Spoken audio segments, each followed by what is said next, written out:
아베노믹스는 사실상 붕괴인데 음. 그걸 고집하고 있는 거군요.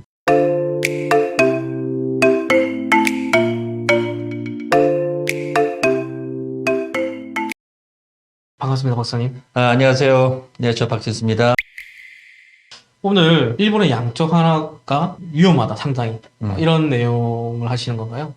사실 이런 거예요. 양적 완화를 지금 주요국 중앙은행들은 다 했어요. 네, 미국도 했고, 유럽 중앙은행도 했고, 네. 일본은행도 했어요. 네, 문제는 미국이 지금 이제 여기서 이제 빠져나오려고 하고 있어요. 그렇죠. 그러면은 국경이 지금 터 있지 않습니까? 네. 특히 자본시장은. 네, 그러면은 나 홀로 완화 기조를 유지하기는 어려워요. 미국이 긴축을 하기 시작하면은 일본도 어느 정도 영향을 받을 수가 없는데, 네. 밖에 없는데, 네. 지금 일본은 그렇게 할 만한 지금 여건이 구비가 안 돼 있는 상황이에요.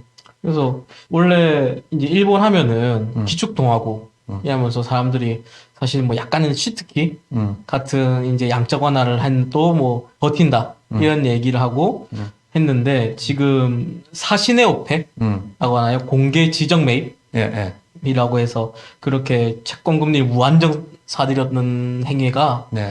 조금 개인적으로 좀 꼴보기 싫었는데 너무 쉽게 가니까 근데 이번에 그게 안 먹히고 있다고. 예, 예. 그러니까 지금 보면은 중앙은행이 시중에 자금을 공급할 때 네. 이제 보통 이제 공개시장 조정을 통해서 이제 자금을 공급하지 않습니까? 근데 방법 중에는 양을 정해놓고 하는 경우도 있고 금리를 딱 정해놓고 하는 경우 아니면은 금리는 시장에 맡기는 경우 뭐 여러 가지가 있는데 이번에 일본은행에서 취하는 방식은 뭐냐면 0.25%라고 하는 금리 수준을 딱 지정을 해놓고 네.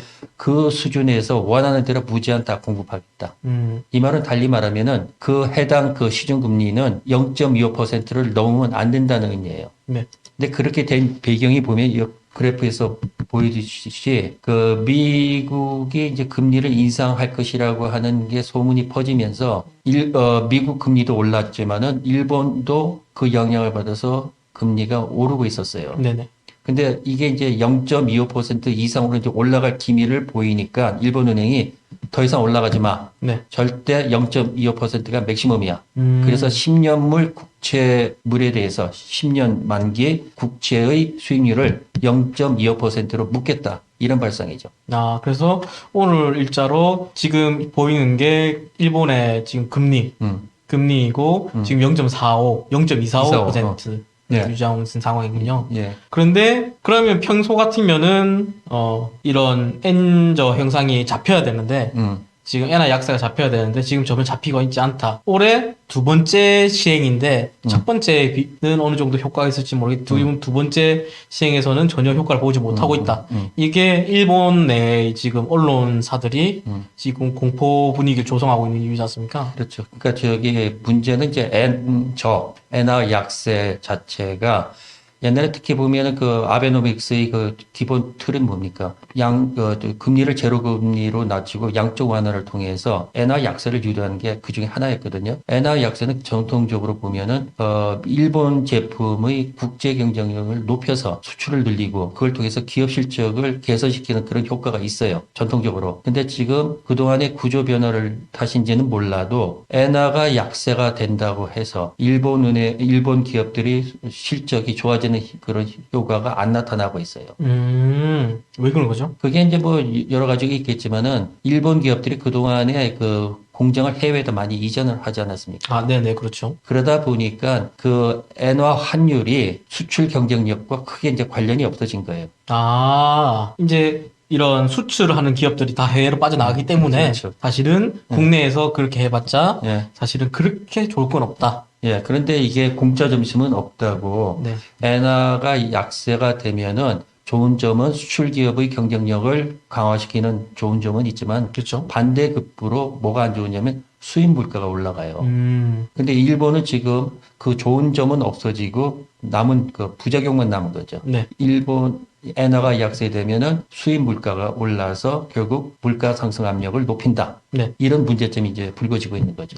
그렇군요. 네. 그래서 그런 지금 상황이 일본의 입장에서는 지금 금리를 높일 수가 없는 거고 왜 금리를 못 올리냐면은 지금 일본 경제가 미국과는 달리 아직 경기 부진 상태에서 벗어나지 못했어요. 네. 그 경제 성장률을 보면은 사실 뭐 우리나라를 포함해서 전 세계가 2020년에 발발한 코로나 바이러스 사태 때문에 2020년에는 모든 나라가 마이너스 성장을 했어요. 네.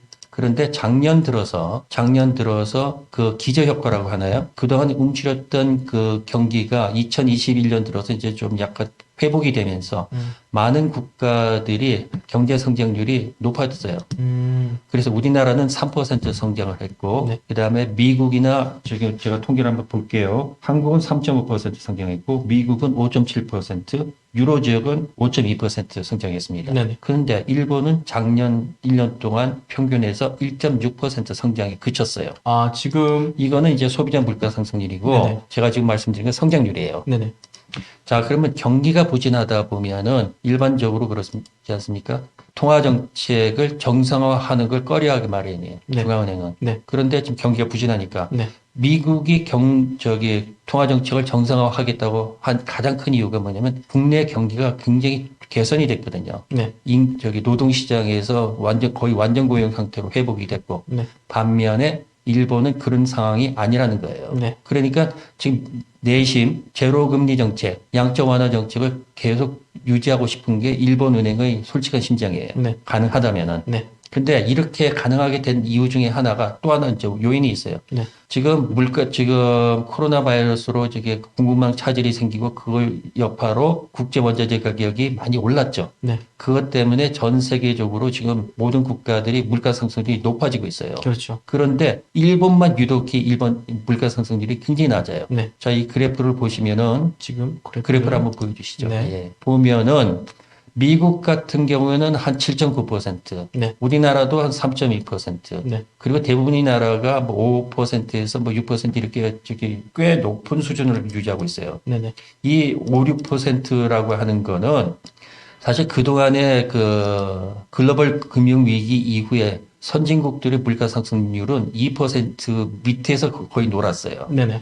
그러니까 지금 5% 이상 되는 물가 상승률이라고는 굉장히 높은 상황이거든요. 네. 그런데 지금 일본은행 걸 보세요. 저 밑에 그래프에 보면 맨 마지막 아래에 있는 게 일본인데, 아, 맨 아래에 있네요. 예. 근데 지금 물가 상승률이 전년 동기 대비 0.9, 8인데 지금 1월 지수치고 2월에는 0.9%예요. 네. 굉장히 낮죠. 와. 그런데 지금 일본은행의 물가 안정 목표가 2%예요. 네네. 그러니까 지금 일본은행 생각은 아직 목표치인 2%의 여유가 있으니까 네. 당분간은 지금 완화적 통화 정책을 해도 네. 무방하다라고 판단을 내린 거예요. 네. 경기는 안 좋고 물가 상승률은 아직 다른 나라에 비해서 양호하다. 네. 그렇게 생각했기 때문에 지금 통화 정책을 완화적으로 유지해도 무방하지 않을까라고 생각을 하고 있는 거예요. 네. 그러니까 두 가지 있죠. 한편으로는 경기가 나쁘고 네. 다른 한편으로는 물가 상승률은 아직 다른 나라에 비해서 낮고 이 두 가지가 결합되다 보니까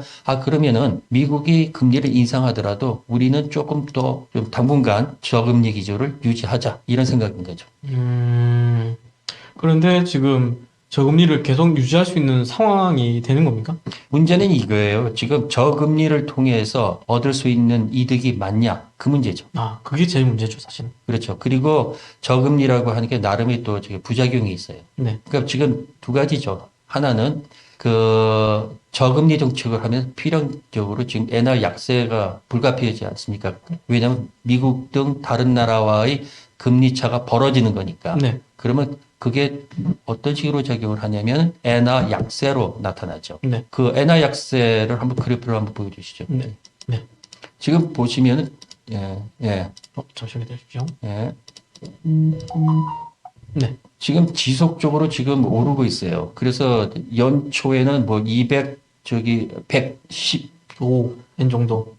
113N 정도였다가 지금 114.34N 정도 수준으로 지금 올라가고 있거든요. 네네. 이 말은 뭐냐면 수치가 올라간다는 거는 엔화가 약세가 되고 있다는 거예요. 네네. 그러면은 옛날 같으면은 엔화 약세가 좋죠. 네. 기업들이 그 엔화 약세를 통해서 수출 경쟁력을 회복하고 수출이 늘어나고 그러면은 기업 성적이 좋아지고 네. 이렇게 하는 게 효과를 기대를 했는데 네. 지금 이게 안 나타나고.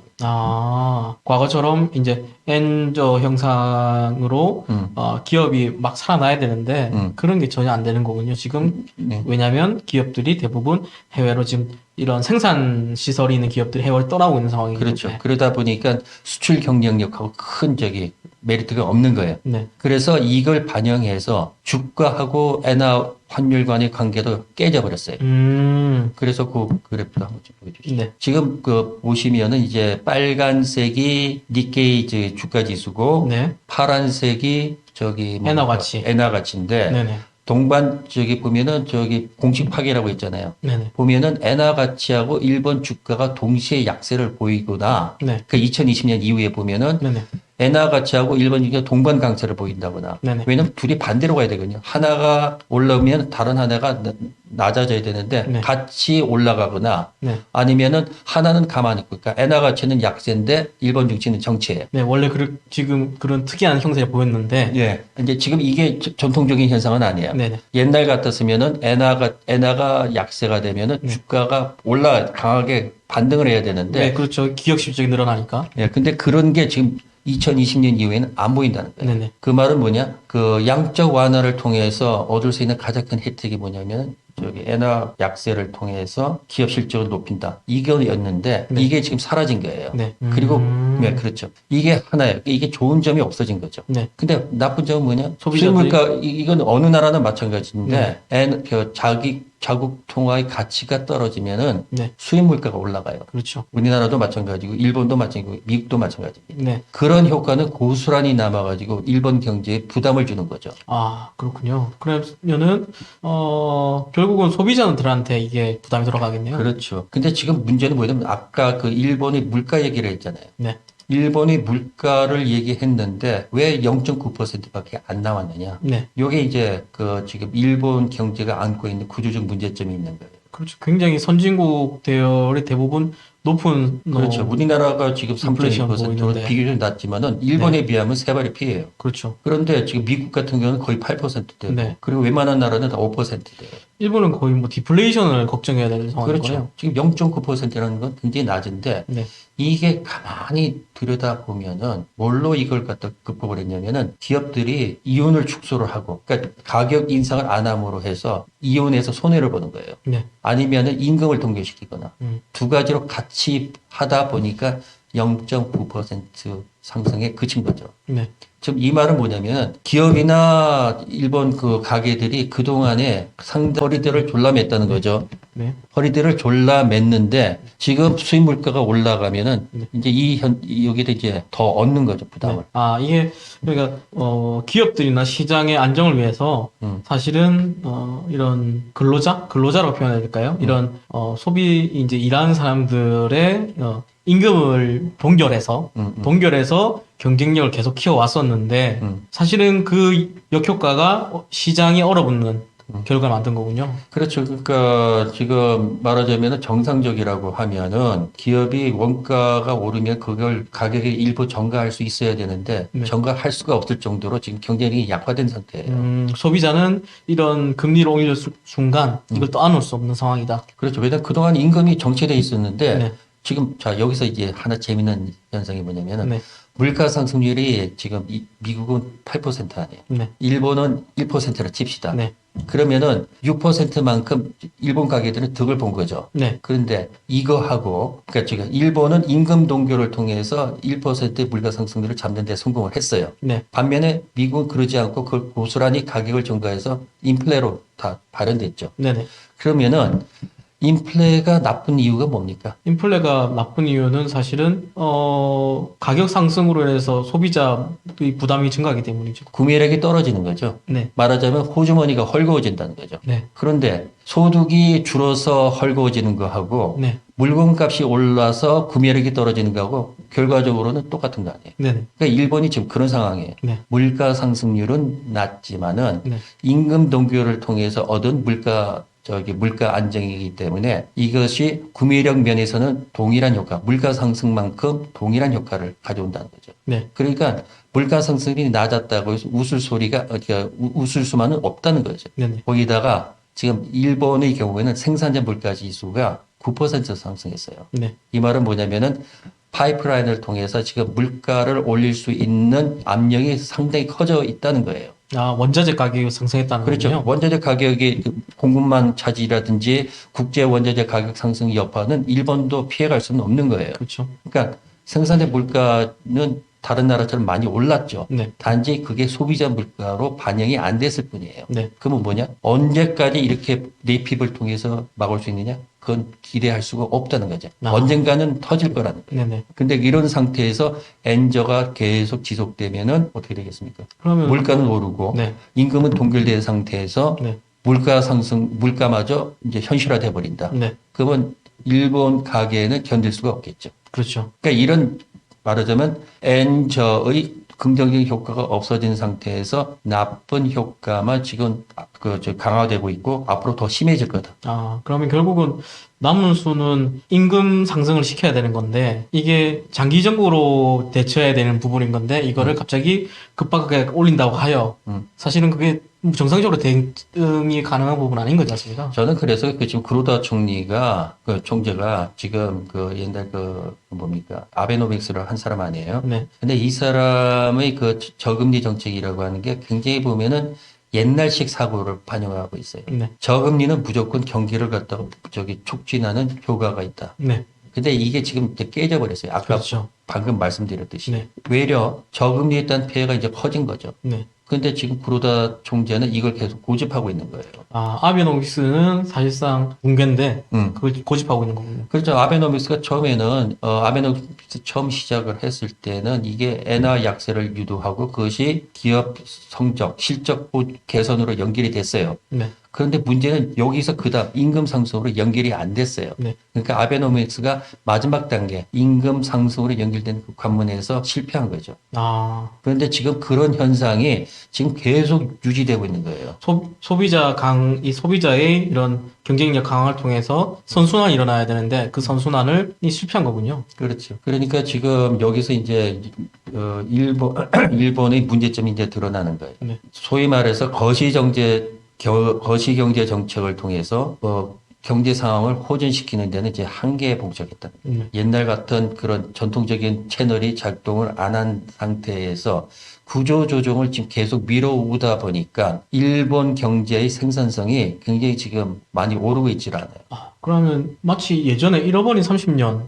그게 지금 잃어버린 이제 이대로 가면 이제 40년이 될 수도 있는 거죠. 네. 아, 그때 일본 대공황 때의 상황과 굉장히 매우 흡사하네요. 네네. 그러니까 이게 정책 딜레마죠. 그러니까 말하자면 금리를 올렸다가는 지금 가계가 그나마 지금 금리 부담이 세질 것 같으니까 올리질 못하고 있는 거예요. 네. 물론 일본의 그 가계부채 비율이 우리나라보다 낮아요. 65% 정도밖에 안 되는데 네. 그렇지만은 여전히 많은 가계가 부채를 안고 있는 건 사실이에요. 네. 이 상태에서 금리를 올리면은 그렇지 않아도 임금 동결로 구매력이 낮아진 가계의 부담은 더 커지는 거죠. 네, 지금 뭐 보고서를 보니까 주택 자금을 통한 이런 대출이 많고 심지어 변동금리가 많다. 그렇죠. 네, 이런 상황이면 뭐 사실 금리가 올라버리면은 뭐 그쪽에선 임금이 낮으니까 어떻게 대응할 수단이 없는 거네요. 그렇죠. 그러니까 일본이 왜 잃어버린 10년, 20년, 30년 이걸 거쳤냐면은 제때 구조 조정을 안 한 겁니다. 네, 그죠? 옛날에 그 플라자 합의 이후에